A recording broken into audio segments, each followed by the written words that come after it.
ಉದ್ಯೋಗ ಪವಿತ್ರವಾದದ್ದು. ಆ ಅಪಾಪೋಲಿಗಳಿಗೋಸ್ಕರ ಕರ್ತವ್ಯವನ್ನ ಕೈ ಬಿಡಬೇಡ. ನನ್ನ ಪ್ರಾಣ ಹೋದ್ರೂ ಚಿಂತೆ ಇಲ್ಲ, ನೀನು ಧೈರ್ಯವಾಗಿರಮ್ಮ. ಸಮಾಧಾನ ಸಮಾಧಾನ. ಪೊಲೀಸ್ನವರು ಹೇಗೆ ಅರೆಸ್ಟ್ ಮಾಡ್ತಾರೆ ಸರ್? ಗಲಾಟೆ ಮಾಡಿದವ್ರು ಯಾರು? ಎಂಪಿಗಳ ಕಡೆಯವರು, ಇವ್ರಿಗೆಲ್ಲ ಬೇಕಾದವರು. ಇದನ್ನ ಅವರೇ ಮಾಡಿದಾರಂತ ಹೇಗಮ್ಮ ಹೇಳ್ತೀರಿ? ಅವರು ತಮ್ಮ ಭೀಮರಾಜು ಬಗ್ಗೆ ಪೇಪರ್ನಲ್ಲಿ ಬರೆದಿದ್ದಕ್ಕೆ ತಾನೆ ಗಲಾಟೆ ಆಗಿರೋದು. ಈ ರೀತಿ ತೀರ್ಮಾನಕ್ಕೆ ಬರೋದು ತಪ್ಪು. ಪೊಲೀಸ್ನವರು ಇನ್ವೆಸ್ಟಿಗೇಷನ್ ಮಾಡ್ತಿದ್ದಾರೆ. ಸರಿಯಾದ ಸಾಕ್ಷಿ ಪುರಾವೆಗಳು ಸಿಕ್ಕೋ ತನಕ ನಾವು ಯಾರ ಕಡೆಗೂ ಬೆರಳು ತೋರಿಸಿ ಅಪರಾಧಿಗಳಂತ ಹೇಳ್ಕೊಡುದು. ನೋಡಿ, ಆಡಳಿತ ಪಕ್ಷ ಈ ಅನ್ಯಾಯನ ಖಂಡಿಸುತ್ತೆ. ಇದಕ್ಕೆ ಯಾರೇ ಕಾರಣವಾಗಿರ್ಲಿ, ಖಂಡಿತ ಅವ್ರನ್ನ ಕಂಡುಹಿಡಿದು ಅವ್ರು ಮಾಡಿರೋ ಅಪರಾಧಕ್ಕೆ ತಕ್ಕ ದಂಡನೆ ಕೊಡ್ತೀವಿ. ಅಲ್ಲಿ ತನಕ ತಾವುಗಳೆಲ್ಲ ದಯವಿಟ್ಟು ಸ್ವಲ್ಪ ಶಾಂತರಾಗಿ. ನಮಸ್ಕಾರ. ನಮಸ್ಕಾರ. ಪ್ರಶ್ನವ್ರ ಮೇಲೆ ಅತ್ಯಾಚಾರ ಮಾಡಿದ್ರೆ ಹೇಗೆ? You must take serious action. ಆ ವಿಷಯ ಮಾತಾಡೋದಕ್ಕೆ ನಿಮ್ಮನ್ನು ಇವತ್ತಿಲ್ಲಿ ಕರೆಸಿದ್ದು. ಒಂದ್ ನಿಮಿಷ. ಸಿಎಂ ಮಾತಾಡೋದು. ನಮಸ್ಕಾರ ಸರ್. ನಮಸ್ಕಾರ. ನೋಡಿ, ಆ ದಿನಸತ್ಯ ಪೇಪರ್ ಎಡಿಟರ್ ಜಯರಾಮ್ ಅವ್ರ ಕಂಪ್ಲೇಂಟ್ ಬಂದಿದ್ಯಾ? ಬಂದಿದೆ ಸರ್.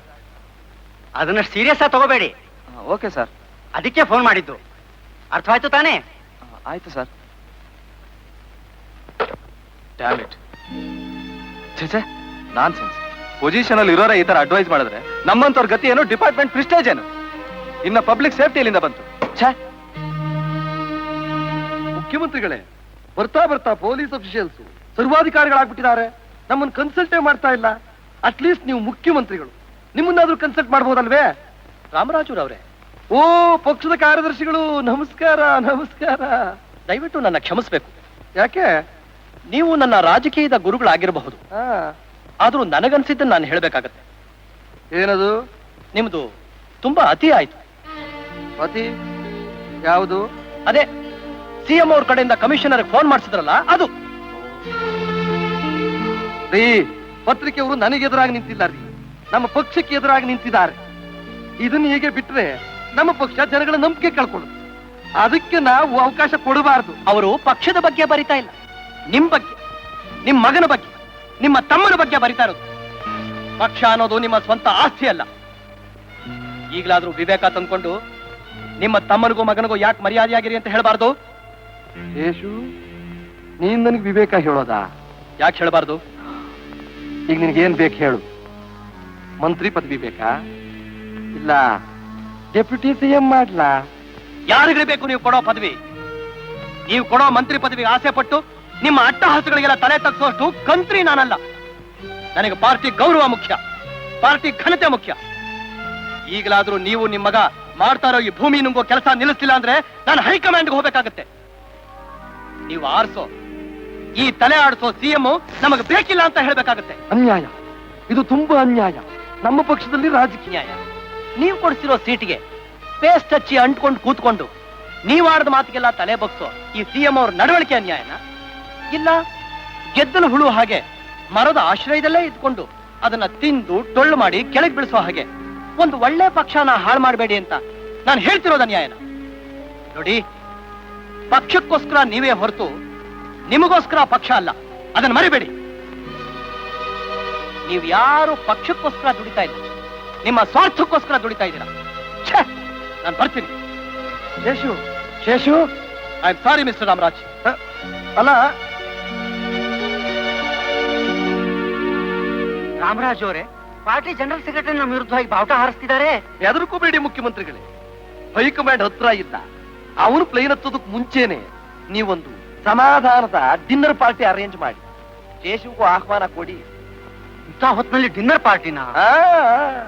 ದೂರದ ಶತ್ರುಗಳನ್ನ ಒಡೆದು ಬಡ್ದು ಬಾಯಿ ಮುಚ್ಚಿಸಬಹುದು, ಆದ್ರೆ ಮನೆ ಶತ್ರುಗಳನ್ನ ಊಟ ಹಾಕ್ಸೇ ಬಾಯಿ ಮುಚ್ಚಿಸ್ಬೇಕು.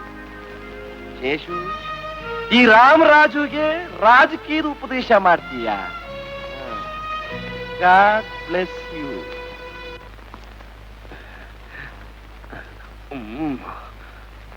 ಅಮ್ಮ, ಶಿವಲ್ಲಮ್ಮ 2 ದಿನ ರಜಾ ತಗೊಂಡು ಊರಿಗೆ ಹೋದ್ನಲ್ಲ. ಹೌದು, ನಿನಗ್ ಹೇಳ್ಬಿಟ್ಟು ಹೋದ್ನಲ್ಲೋ? ಹೌದು, ನನಗೆ ಹೇಳ್ಬಿಟ್ಟು ಹೋದ, ನಾನು ಮರ್ತೇ ಬಿಟ್ಟಿದ್ದೆ. ಮತ್ತೆ ಅಮ್ಮ, ನನಗೆ ನಿನ್ ಪರ್ಮಿಷನ್ ಬೇಕು. ಯಾತಕ್ಕೋ? ಅದ್ ನಾನು ಹೇಳ್ತೀನಿ, ನಾವಿಬ್ರು ಡಿಸ್ಕಸ್ ಮಾಡೋಣ, ಆಮೇಲೆ ನೀವು ಎಸ್ ಅನ್ಬಿಡು. ನಾನ್ ಎಸ್ ಅನ್ಬೇಕಾದ್ರೆ ನನಗ್ ವಿಷಯ ಗೊತ್ತಾಗ್ಬೇಕಲ್ಲ. ವಿಷಯ ನಿನಗೆ ಗೊತ್ತಾಗಬೇಕಲ್ಲ. ಮತ್ತೆ ಹೇಳು. ಹೇಳ್ತೀನಮ್ಮ. Come on say it. ಹೇಳ್ತೀನಮ್ಮ. ಅದು ನಾನು ಅದು ನಾನು. ಯಾವುದು? ಅದು ನಾನು ಅದು. ಅದೇನಮ್ಮ, ಅದು ನಾನು ಪ್ರೆಸ್ ರಿಪೋರ್ಟ್ ಪ್ರೆಸ್. ಸರಿಯಾಗಿ ಹೇಳಪ್ಪ. ಅದೇನಮ್ಮ, ಯಾವುದು? ನಾನು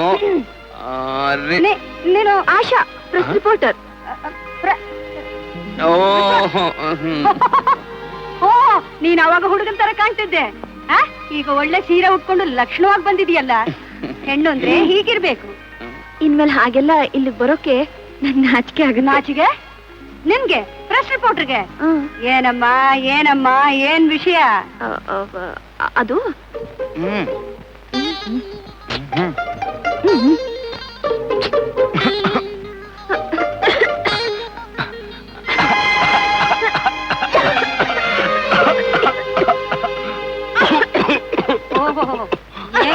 ಒಂದೇ ಸಲ ಕೆಮ್ಮು ಬಂದ್ಬಿಟ್ಟಿದೆ. ಕೆಮ್ಮು, ಕೋಲ್ಡು ಬಿಸಿಲು ಬೇಯ್ತಾ ಇದೆ. ಬಿಸಿಲಿಗೆ ಪ್ರಿಸ್ಕ್ರಿಪ್ಷನ್ ಬರೀಬೇಕು. ಹೌದಮ್ಮ, ನೀನೇ ಬೇಗ ಪ್ರಿಸ್ಕ್ರಿಪ್ಷನ್ ಭರತ್, ಏನಮ್ಮ? ನಿನ್ ಹತ್ರ ಒಂದು ವಿಷಯ ಹೇಳ್ಬೇಕು ಅಂತಿದ್ದೆ, ಮರ್ತೇ ಬಿಟ್ಟೆ. ಏನಮ್ಮ ಅದು? ನನಗೂ ವಯಸ್ಸಾಗೋಗಿದೆ. ಈ ಮನೆ ನೋಡ್ಕೊಳಕ್ ಒಬ್ಬ ಸೊಸೆ ಬೇಕು. ಬೇಕೇ ಬೇಕಲ್ಲಮ್ಮ.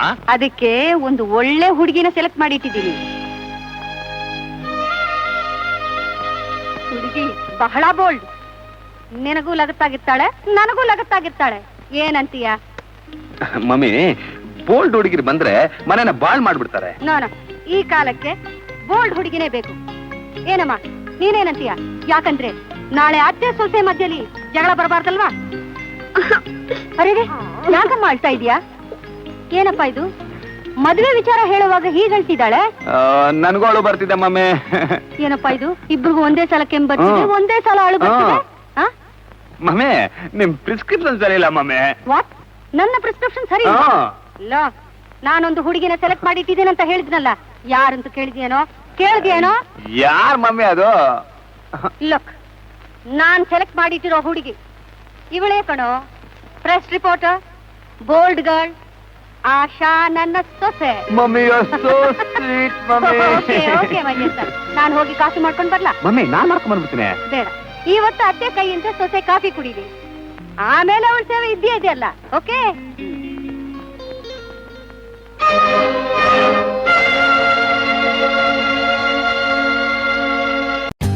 For more updates, like, comment, subscribe to our channel.